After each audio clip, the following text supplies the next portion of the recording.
وہ دیوار سے ٹیک لگائے بیٹھا تھا، خشک پپڑی زدہ ہونٹ، سوکھا گلا، زخمی جسم اور زخمی روح۔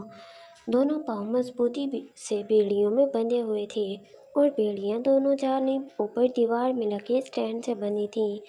ہاتھوں میں بھی بیڑیاں تھیں۔ وہ چل پھر سکتا تھا لیکن 8-10 قدم سے زیادہ نہیں۔ دن رات کا کوئی ہوش نہیں تھا۔ وہ خود نہیں جانتا تھا کہ اسے یہاں کتنے دن ہو گئے تھے۔ یاد تھا تو صرف اتنا کہ خوراک کے نام پر اس کے منہ میں پانی کے چند قطرے ڈالے گئے تھے۔ سر گھوم رہا تھا اور پیٹ کی انتڑیاں بھوک سے جیسے سوکھ چکی تھیں۔ وہ آنکھیں کھولنے کی ناکام کوشش کر رہا تھا پر جسم کا رواں رواں تکلیف میں مبتلا تھا۔ توانائی بالکل ختم ہو چکی تھی۔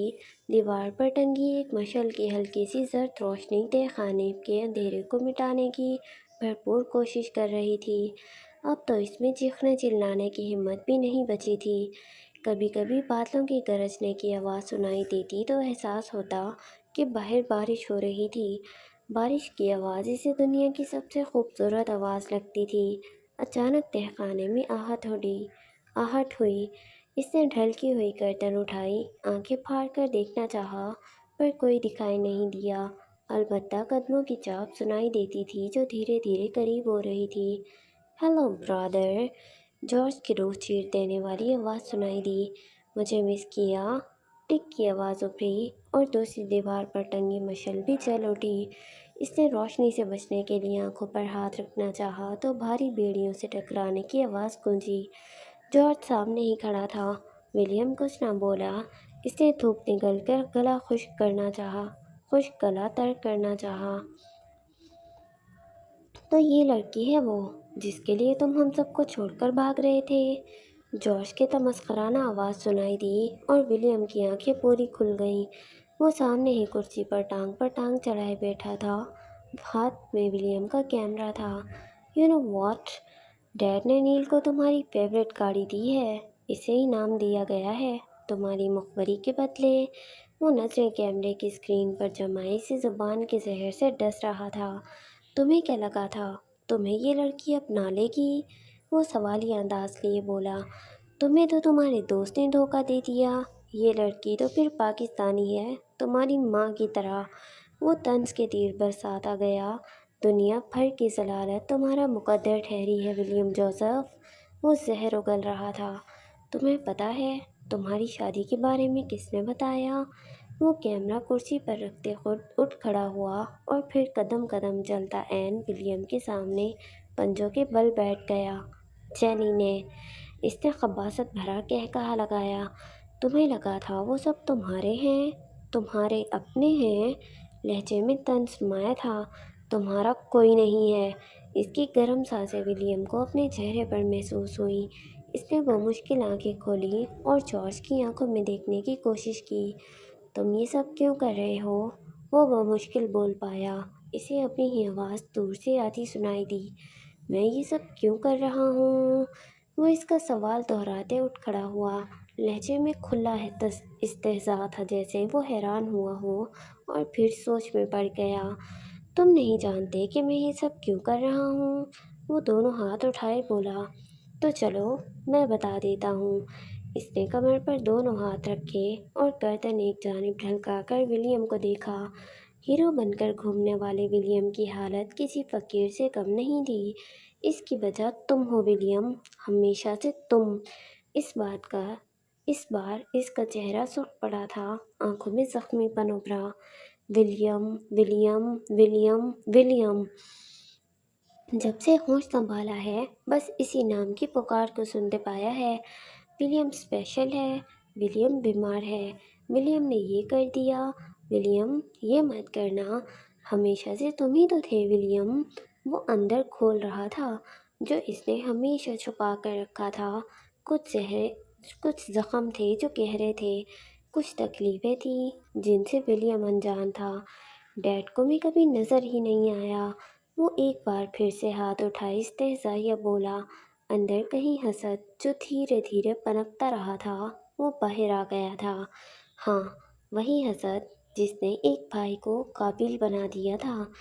میری محبت، میری فرما برداری، میری محنت، انہیں کبھی کچھ نظر نہیں آیا کیونکہ ساری توجہ تمہارے نفسیاتی پن نے کھینچ لی تھی۔ وہ دبے دبے لہجے میں چلایا، میں ہمیشہ پرفیکٹ بننے کی کوشش کرتے ہوئے بھی ان کی توجہ نہیں کھینچ پایا، اور تم نے ہمیشہ کام بگاڑ کر بھی انہیں متوجہ رکھا۔ آخر کیوں؟ وہ گھٹنوں پر دونوں ہاتھ جمائے اس کے قریب جھکا ہوا تھا۔ ولیم سن رہا تھا اور سمجھنے کی کوشش کر رہا تھا، پر بولا کچھ نہیں۔ اسے یاد تھا تو بس اتنا کہ جن ہاتھوں سے جارج اسے کھانا کھلاتا تھا، انہی ہاتھوں سے اس کے جسم سے روح کھینچ لی تھی۔ تمہاری ماں نے ہماری ماں کی خوشیاں نکل لیں اور تم نے ہماری۔ اس نے ایک اور وار کیا۔ میں نے بہت کوشش کی کہ ہمیشہ سب کچھ ٹھیک رکھوں، پر تم نے ہمیشہ سب کچھ بگاڑ کر مجھے ڈیڈ کی نظروں میں ذلیل کروایا۔ تم نے ولیم۔ اس نے شہادت کی انگلی سیدھی کرتے ولیم کے ماتھے پر دستک دی۔ سانس پھولا ہوا تھا۔ جارج، تم ایسے نہیں ہو، اس نے تکلیف سے پہلو بدلتے کہا، اور مجھے ایسا بنانے والے صرف تم ہو۔ وہ قہقہا لگاتے واپس پلٹ گیا۔ ویل، تمہاری اصل جگہ یہی ہے، تم ہمیشہ یہیں رہو گے، پر ابھی میں تم سے جو پوچھنے آیا ہوں وہ بتاؤ۔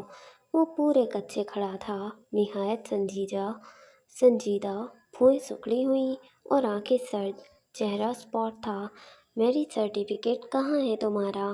وہ کسی بھی قسم کے تاثرات سے عاری لہجے میں بولا۔ اس کی پوری تقریر کے دوران ولیم کے ہونٹوں پر پہلی بار مسکراہٹ ابھری، استہزائیہ مسکراہٹ۔ ڈرٹ دیکھ چکا تھا، اور پل کے 1000ویں حصے میں اس کا خون جل کر راکھ ہوا۔ اس نے آگے بڑھتے ہوئے زوردار لات ولیم کے پیٹ میں دے ماری۔ وہ تکلیف کے باعث دوہرا ہوتے جھک گیا۔ جبڑے بھینچ لیے، منہ سے آہ بھی نہیں نکلی۔ ابھی تک تمہارا ڈھیٹ پن ختم نہیں ہوا؟ ایک جھٹکے سے اسے بالوں سے پکڑتے اس کا منہ پر کیا اور اس پر جھکتے ہوئے بولا، مجھے صاف صاف بتاؤ ولیم، کہاں ہے وہ میرج سرٹیفکیٹ؟ اس کا چہرہ سرخ انگارہ تھا اور آنکھیں پھٹنے کو تیار۔ ولیم نے بمشکل آنکھیں کھولیں اور پھر سے مسکرا دیا۔ بھاڑ میں جاؤ۔ اگلے ہی پل وہ تمسخرانہ بولا، لگتا ہے تمہیں میری بات سمجھ نہیں آئی۔ اس نے ایک جھٹکے سے ولیم کے بال چھوڑے اور پھر اس پر لاتوں کی بارش کر دی۔ وہ یہ بھی نہیں دیکھ رہا تھا کہ اس کا بھاری بوٹ ولیم کو کہاں لگ رہا تھا۔ اس نے جارج کو روکنے کی کوشش بھی کی۔ زخموں سے سجے پیٹ پر پڑنے والے ٹھڈے اور لاتوں سے بلبلا کر وہ دوہرا ہوتے جھک گیا۔ جارج تب تک مارتا رہا جب تک وہ تھک نہیں گیا، اور پھر اسے وہیں چھوڑ کر واپس پلٹ گیا۔ اس کا انداز جارحانہ تھا۔ ولیم ایک بار پھر سے زمین پر پڑا تھا، منہ بھیج کر تکلیف برداشت کرنے کی کوشش کرتے ہوئے۔ اس کی نمکین آنکھیں سامنے کرسی کے رکھے کیمرے پر جمی تھیں، وہ کیمرہ جس سے یہ کہانی شروع ہوئی تھی۔ اماں، اپنا سامان باندھ لیں، آج شام ہم یہ گھر چھوڑ کر جا رہے ہیں۔ صبح اٹھتے ہی اس نے سب سے پہلے اماں کے سر پر بم پھوڑا تھا۔ یوں تو اماں جانتی تھی کہ جو کچھ بھی چل رہا تھا فجر کی باتوں سے پتہ چلتا رہتا تھا۔ پچھلے 3 دنوں میں اس نے جانے کتنی فون کال سنی تھی۔ نہیں، یہ صوفہ نہیں، وہ والا لیں، اس بیڈ کا ڈیزائن اچھا نہیں ہے، یہ کلر چینج کروائیں۔ سارا دن بس ایسی ہی آوازیں سنائی دیتی تھیں۔ آخر کار آج وہ دن آ ہی گیا تھا جب فجر نے پہلی اڑان بھر لی تھی۔ وہ یہ محلہ چھوڑنے جا رہی تھی، ترہم بھری، نفرت بھری، ہر طرح کی نظروں سے دور جا رہی تھی۔ اس وقت بھی وہ مصروف دکھائی دیتی تھی، اپنا سامان سمیٹ رہی تھی۔ زیادہ کچھ تو نہیں لے جا رہے تھے، بس اس کا ذاتی سامان تھا۔ اس گھر سے ویسے بھی لے جانے لائق کچھ بھی نہیں تھا۔ پچھلی رات ہی سے لگ سے نیا جوائننگ لیٹر مل چکا تھا، اور توقع کے عین مطابق کانٹریکٹ میں اس کی مرضی کا بدلاؤ کر کے اسے بھیج دیا گیا تھا۔ وہ کئی پل اسکرین پر نظر آتے اپنے کانٹریکٹ کو دیکھتی رہی۔ کچھ تھا جو کھٹکنے لگا تھا۔ اس کی چھٹی حس بہت تیز تھی، وہ انٹیوٹیو تھی۔ اسے ادراک کی صورت پیغام ملتے تھے، اور ابھی بھی اس کی چھٹی حس اسے کسی خطرے سے آگاہ کر رہی تھی۔ آخر لکس جیسی کمپنی اس کی ساری شرائط مان کیوں رہی تھی؟ یہ سوال کئی بار کھٹکا تھا اور ابھی بھی کھٹک رہا تھا۔ کیا مجھے یہ قدم اٹھانا چاہیے؟ وہ خود سے محو گفتگو تھی۔ رسک لینا نہیں سیکھوں گی تو آگے کیسے بڑھوں گی؟ کم آن فجر، تم یہ کر سکتی ہو۔ ہاں، میں یہ کر سکتی ہوں۔ خطرے کے پیش نظر ڈر کر پیچھے نہیں ہٹ سکتی۔ اس نے گہرا سانس لیا اور ذہن کو پرسکون کرنا چاہا۔ جو بھی ہوگا میں دیکھ لوں گی، مجھے راستہ نکالنا آتا ہے۔ ہاں، فجر کو راستے بنانے آتے ہیں۔ وہ آنکھیں بند کیے خود کو سمجھا رہی تھی، جیسے ورد کر رہی ہو، اپنے ساتھ ساتھ پوری کائنات کو سنا رہی ہو۔ میں سروائیور ہوں۔ پھر اس نے پٹ سے آنکھیں کھول دیں۔ میں سب سروائیو کر لوں گی۔ کانٹیکٹ لیٹر پر ڈیجیٹل سائن کیے اور واپس بھیج دیا۔ وہ یکم سے جوائننگ کے لیے تیار تھی اور اس وقت وہ تقریباً شفٹنگ کے لیے تیار تھی۔ محلے کی چند عورتیں اماں سے ملنے آئی تھیں۔ اماں رو رہی تھیں۔ سالوں سے اسی گھر میں رہے تھے۔ شوہر کے جانے کے بعد یہ گھر چھوڑنا پڑے گا، انہوں نے سوچا نہیں تھا، پر فجر رکنے والوں میں سے نہیں تھی۔ اس کا بہاؤ تیز تھا اور اماں بہاؤ کے الٹ نہیں بہہ سکتی تھی۔ اس گھر میں ویسے بھی کچھ نہیں بچا تھا۔ وہ کب تک فجر کو اس کے اڑنے سے روک سکتی تھی؟ سامان کے نام پر اماں کا ایک صندوق تھا جس پر تالا لگا ہوا تھا۔ فجر نے نہیں پوچھا کہ اس میں کیا تھا اور نہ ہی اماں نے کبھی بتایا تھا۔ پورا دن انہوں نے اسی گھر میں گزارا۔ اماں سب سے مل لیں تو فجر نے ایک آخری اور الوداعی نظر اپنے کمرے پر ڈالی۔ یہ کمرہ اس کا ساتھی تھا اور وہ اسے کبھی بھول نہیں پائے گی۔ یہاں اس نے اپنی زندگی کے مشکل ترین تنہا ترین جنگیں لڑی تھیں اور زندگی کے تنہا ترین دن گزارے تھے۔ اس کی آنکھوں میں ذرا بھی نمی نہیں اتری۔ اگر وہ جذباتی ہو کر بیٹھ جاتی تو پھر بیٹھی ہی رہ جاتی۔ موو آن کرنا اس کے لیے کبھی مشکل نہیں رہا تھا اور پرانے محلے سے بھی بالآخر اس نے موو آن کر ہی لیا۔ مغرب کے وقت وہ اپنے سامان سمیت اپنے نئے اپارٹمنٹ پہنچ چکے تھے۔ ڈیلر نے ورکر سے کہہ کر ان کا سامان اوپر پہنچا دیا۔ آتے ہی فجر نے ایک گہرا سانس لیا۔ زندگی کا نیا باب مبارک ہو فجر۔ اس نے خود کو آئینے میں دیکھتے ہوئے مبارکباد دی۔ خود کا کندھا تھپکا۔ اماں گھوم پھر کر پورا اپارٹمنٹ دیکھ رہی تھیں۔ ابھی اسے اپنے مطابق سیٹنگ کرنی تھی۔ اماں کے لیے اس نے آرام دہ کمرہ تیار کروایا تھا۔ اماں کافی دیر تک کھلی کھلی نظروں سے سب دیکھتی رہیں۔ شاید انہیں اندازہ نہیں تھا کہ فجر اتنا کچھ اکیلے کر لے گی۔ یوں تو ان کے کان کافی تیز تھے، آنکھیں بھی کھلی رکھتی تھیں اور فجر نے بھی ان سے کبھی کچھ نہیں چھپایا تھا، چاہے ان کی بنتی نہیں تھی، پر اماں کے کانوں میں وہ ساری باتیں ڈالتی رہتی تھی۔ رات تک اس نے گھر کی کافی سیٹنگ کر لی تھی۔ آپ نے آتے ہوئے پارک دیکھی ہوگی، بیلکنی سے نظر آتی ہے، بالکل نیچے ہی ہے۔ آپ کا جب دل چاہے آپ وہاں واک کے لیے جا سکتی ہیں۔ لہجہ بالکل مختلف تھا۔ وہ کیا چیز ہے جو ہمارے لہجے کو اپنوں کے ساتھ درست بناتی ہے؟ محبت کی کمی، مان سمان کی کمی، ہمارے وجود کی ناقدری، قبولیت کی کمی، احساس کی کمی، اور سب سے بڑھ کر غربت، مفلسی، تنگ دستی۔ جب خواہشات تو کیا ضروریات بھی پوری نہ ہوں تو زبان کبھی میٹھا نہیں بول پاتی۔ بہت سے شادی شدہ جوڑے چند ہی سالوں میں ایک دوسرے سے بیزار ہو جاتے ہیں۔ بیوی کو شوہر سے لگاؤ ختم ہو جاتا ہے اور شوہر بیوی سے اکتا جاتا ہے۔ گھر میں لڑائی جھگڑا رہتا ہے کیونکہ گھر کی مفلسی ختم نہیں ہوتی۔ وہ باپ بھائی زہر لگنے لگتے ہیں جو ہمارے لیے کچھ نہیں کرتے۔ جیب خالی ہو تو پیٹ کی آگ کو محبت کے چھینٹے نہیں بجھا پاتے۔ وہ کیا تھا جس نے فجر کے لہجے کو بدل دیا تھا؟ اماں نے یہ کہنا چھوڑ دیا تھا کہ اس پر کسی اور کا حق تھا۔ وہ کسی اور کے لیے بنی تھی، اس کی اپنی کوئی پہچان نہیں تھی۔ وہ اپنے خوابوں کو پورا کر رہی تھی۔ اماں اب اسے بد دعائیں نہیں دیتی تھی، لوگ اسے درہم بھری نظروں سے نہیں دیکھتے تھے۔ اسے مان سمان مل رہا تھا، پیسہ وہ پہلے بھی کما رہی تھی، لیکن وہ لائف سٹائل جو وہ جینا چاہتی تھی وہ اب ملا تھا۔ اس سے بھی بڑھ کر اس نے محبت جیسے جذبات سے خود کو آزاد کر لیا تھا، بلکہ اس نے ہر طرح کے جذبات سے آزاد کر لیا تھا، یوں جیسے اس نے اپنے احساسات کو ٹرن آف کر دیا ہو۔ اور پھر اماں کی خاموشی،